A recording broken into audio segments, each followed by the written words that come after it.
Dave says, I'm not a Labour voter, never have been, but listening to Wes was so refreshing, I could be turned.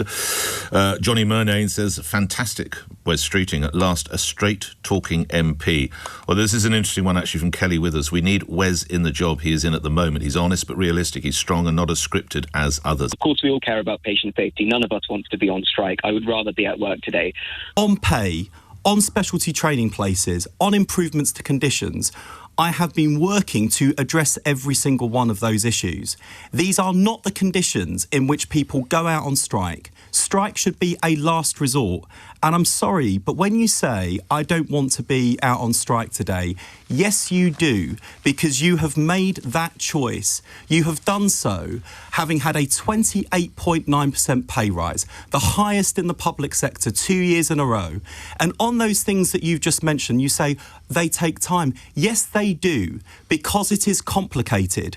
So to hold patients to ransom and to be out on strike, setting back the NHS because you don't think we're going fast enough and because the leadership of your union are not honest enough that some of this change takes time is extremely irresponsible. It is extremely unnecessary. And the other listeners to this show who have not had a 28.9% pay rise, whose taxes are paying for our National Health Service and who are receiving a substandard service, not least because of the damage that these rounds of industrial action are doing, I think they will be quite shocked, actually, that against the backdrop of a health secretary that wants to work with you, who acknowledges these are challenges and wants to address them, and has given you the biggest pay rise in the public sector 2 years in a row, I think people will be shocked by the BMA's reprehensible behaviour. So don't tell me you don't want to be out on strike, because that's exactly where you are. You made that choice, own it, and own the damage it will do to your patients. A one-sentence response, Niraj. I hope that your attitude to this whole industrial action, I hope that you change your attitude on it. Right. You listen to doctors on the ground. OK, grateful for that. Well, let me say, Nick, I'll tell you where doctors on the ground are, because it's on the front page of the Times. We both reached for the same one. Go ahead. I'll tell you where doctors are. Most junior doctors, it says here, I'd call them resident doctors, do not support today's strike, a poll has revealed. The BMA say it's a very small poll, Mr. Streeting. Well, the BMA, I'll tell you what, if the BMA don't agree with the opinion poll, they should have had the courage to put the offer I made to them to their members. I don't believe the BMA are speaking for their members. I think they're speaking for their activists. Those activists are damaging the NHS's recovery, disrupting patients' lives, and they need to own the consequences of their actions. Finally, is the BMA more a political than it is a medical organisation now, Mr. Yes, it is no longer a professional association, and it is engaged in cartel-like behaviour. Given rumours of a coup this week, can we still trust the Prime Minister, and does he have control over number 10 Downing Street and his Chief of Staff, Morgan McSweeney? Yes, I think you can. I mean, look, it's... It was. I did wake up yesterday morning feeling like I'd been in some sort of fever dream, reflecting on this week's events. It was quite bizarre. But this is also a week in which, as we've just been saying, NHS waiting lists are falling. The Prime Minister phoned you, apparently. Was it the night before last? Yeah, but I'm not telling you anything. Is the answer to this? Can you just give me his tone? His tone in the conversation. Oh, look, it's as nice as usual. But was it mildly apologetic? Sorry you've been dragged through all of this, I think, to be honest, I think the Prime Minister and I are both in the same boat here of being extremely frustrated because this is a total distraction. And I just sort of say, the season finale of the Traitors is over. Yep. And it's time we focused on the news. I'm glad you know that.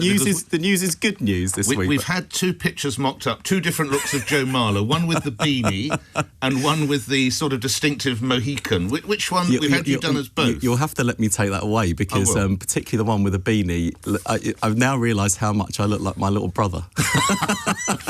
Quickly, get a picture of the young Streeting. Lastly on that, do you still have confidence in the Chief of Staff, Morgan McSweeney? Of course I do. And, do you blokes get on? I've always got on. I get on well with everyone, Nick. I'm a very amenable person, as you know. But even with the BMA, I tend to be more amenable than sometimes. So the relationship moves on. All the talk is nonsense. But one day you might want to be Prime Minister. I'm very happy doing the job that I'm doing, to be honest. And well, we just take you back to 2018. 2018. Why did I bother to? Why did I agree to do this? Unspun with Matt. What's this or Matt Ford? Which one is it? Where various Labour MPs were asked who they think would be Prime Minister in 10 years' time.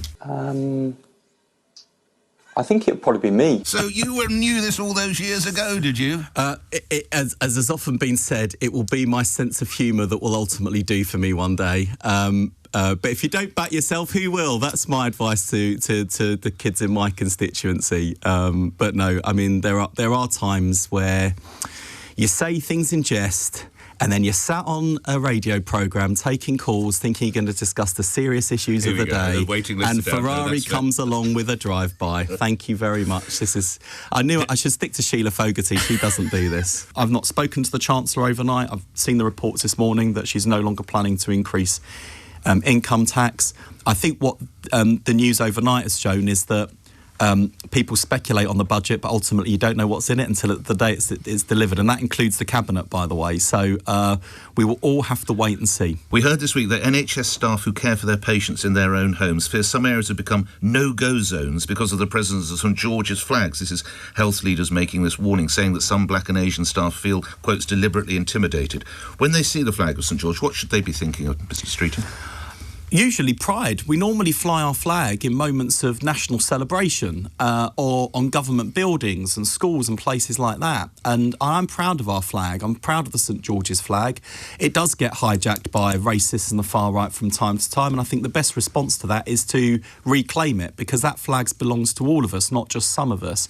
But this issue of racism in our society and racism affecting our healthcare workers and patients, whether it's anti-Semitism directed against Jewish people, whether it is people who are black and Asian being abused, assaulted, we've got a level of racism in this country, overt racism of a kind we haven't seen for years.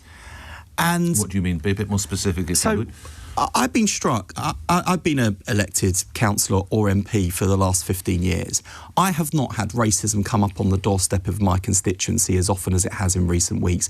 And people not just saying, I'm really worried about racism, people describing being abused, spat at, shoved, giving racist abuse. And I think we've got a sort of a 70s, 80s style racism that's re-emerged, and we've got to put it back in its box.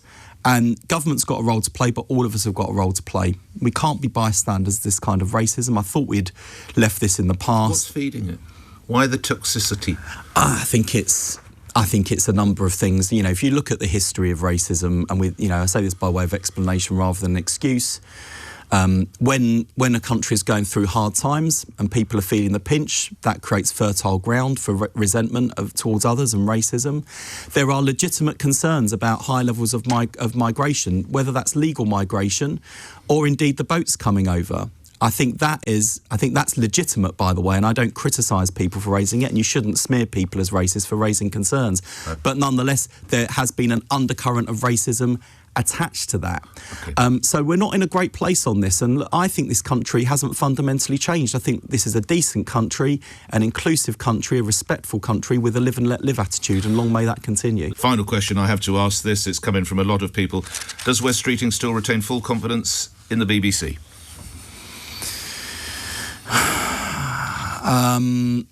Look, I love the BBC, I really do.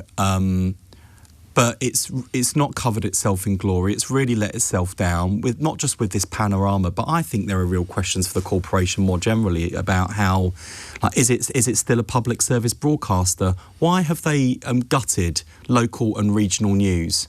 Why have they got rid of so many journalists, political journalists, who are holding politicians to account locally and regionally at a time when we're giving more power locally? I do think the BBC's lost its way. I think it's got to, it is one of the most trusted news sources in the world.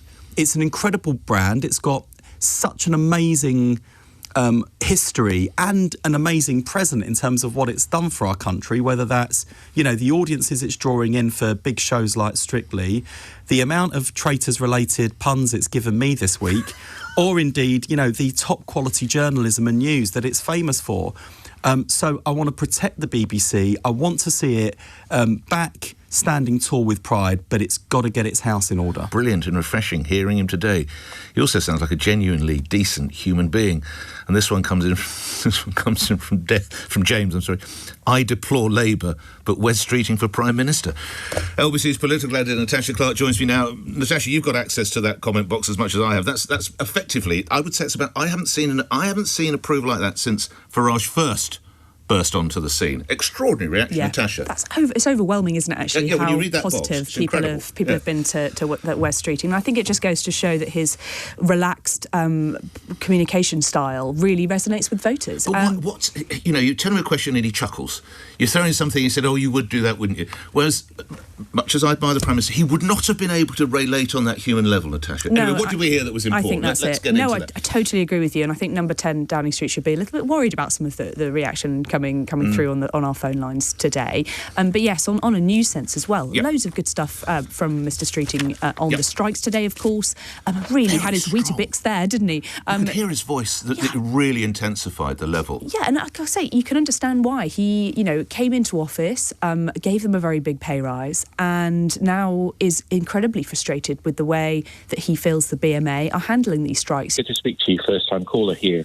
Great to have you on, sir. How long have you been listening, sir? With what the Health Secretary had to say to you. Yes.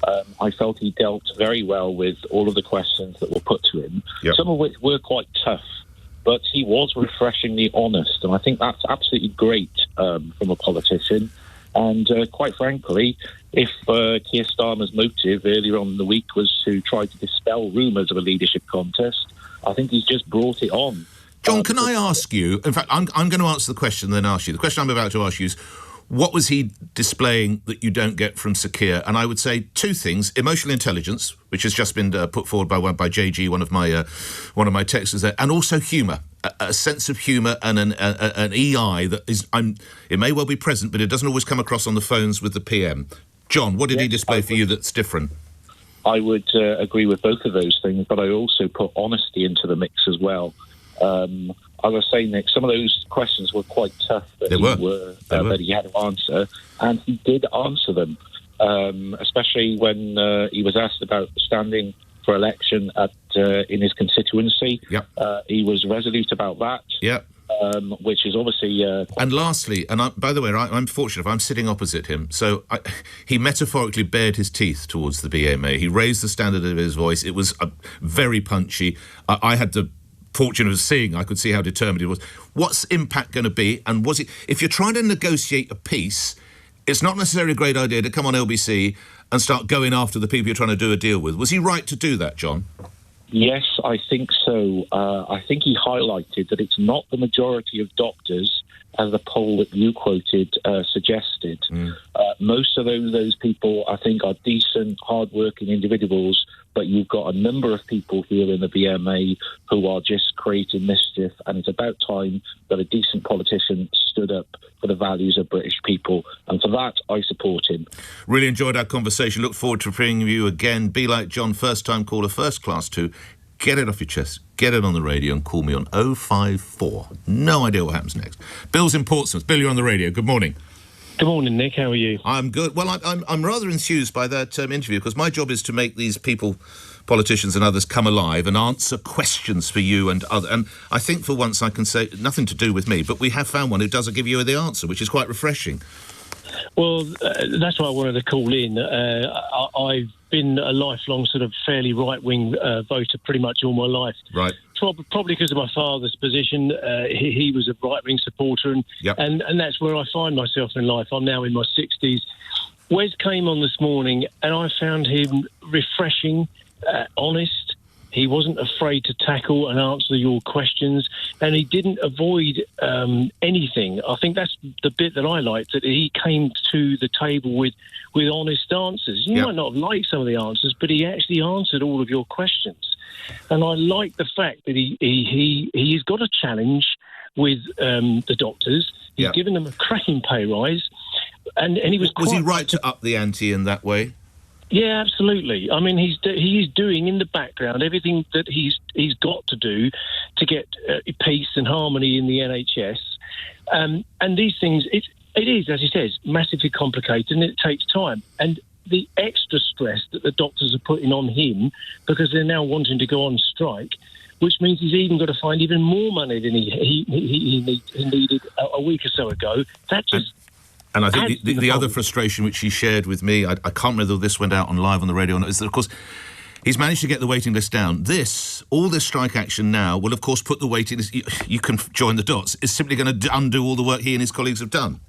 Well, and that was the point. And he didn't shy away from saying that either. And I thought that was very admirable. And that's why I thought I'd wanted to ring in and just say, from a right-wing perspective, Wes, keep it up. I don't think you want to be Prime Minister for quite a long while yet. Get the NHS sorted out. Well, my gosh, if you had a politician, and let's say it's going the right way, he's not going to be helped by these strikes, but he's getting the waiting list down. If you were the man or woman who fixed the NHS, well, it'd be a cakewalk into number 10. Sue's in Watford. You're trying to do a deal with a body of people and you call them out like that on radio. Is that the right way to get things done, Sue? Morning. Oh, absolutely, Nick. I tell you now, Nick, I almost feel I'm getting my mojo back for the politics. Oh, how interesting. Wow. Yeah. Tell me why. I have felt so disengaged, sick and tired of hearing the constant drivel that the blaming the previous government. He's come on board into your show, which was brilliant. He was brilliant. I wasn't brilliant. Yeah, go on, you go. Yep, well, you were pretty good, Nick. But he came on. He didn't start going on about what he's had to pick up, what he's inherited. He just got on with the questions. He held people accountable. He was absolutely, that bit you've just played, absolutely got me tied into who he is as a person. Mm-hmm. He called it out. The BMA are just playing games. My daughter works in the NHS. Oh, does she? A lot of them do not want this. Mm. They want to get on with their work. They want to get on with what they're called to do. This is a really, our medical teams are amazing.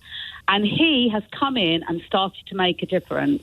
And I also agree that he needs to stay in this role for a bit longer because he's doing a good NHS, job. If he did that, Sue, that would be a lifetime achievement. We should name if he puts it right, we should name a hospital after him. Yes. Did you say it was your daughter who has? Yeah. How long has she been working for the NHS, and how has she? Go on. She's been working for the NHS since university, so right. She's 40. Right. Loves her role. Works in a great hospital. And things have been getting tougher, or things are getting a little better. Actually, at the coalface, what would she say to you? Do you think, Sue, your daughter? At the coalface, in her experience with the hospital she's in, she's proud to work there. It's a well-run hospital, but she knows that's not the case in all hospitals. No, of course. Tell you now, Nick, can I just say something else? Briefly, in a sentence. I have been in a very difficult situation of where do I vote, where do I go, and it's been reform. I tell you what, Wes would actually get my vote. The fact that the Health Secretary can come on to LBC and have an absolute stormer. Nick wasn't exaggerating. The response in our inbox... In fact, I'll give you an indication of how significant or how impactful, a dreadful word, but sometimes it's the only word that works, that was. I'm not looking at my inbox now. I'm looking at a message I got from an old mate of mine. I mean, literally, someone who listens to LBC perhaps a little bit more than is healthy, but rarely bothers to get in touch to tell me what he thinks about other programmes. He was so refreshingly open. I was taken aback. With more Labour politicians like him, I would lean their way. And that is, I mean, look, my mate is politically engaged up to a point, but he doesn't live and breathe it like some people do. And he certainly doesn't bother getting in touch with me to comment on politicians' appearances on LBC. So in some ways, I find that more significant than the churning inbox with praise, including one. And, I mean, you never read the minds of these people. I thought Nigel Farage was the only politician I liked, but go Wes. They couldn't be more different, both morally, politically, and, of course, with regards to their attitudes to people like Vladimir Putin and Donald Trump. But our politics is very often an emotional thing, isn't it? If you want to find out a little bit more about him, then I would recommend the episode of Full Disclosure that we recorded together, I think last year or the year before, where he really does, and his memoir is pretty extraordinary as well. He's an extremely and exceedingly human politician, but he's also the Secretary of State for Health. And there's a resident doctor's strike today.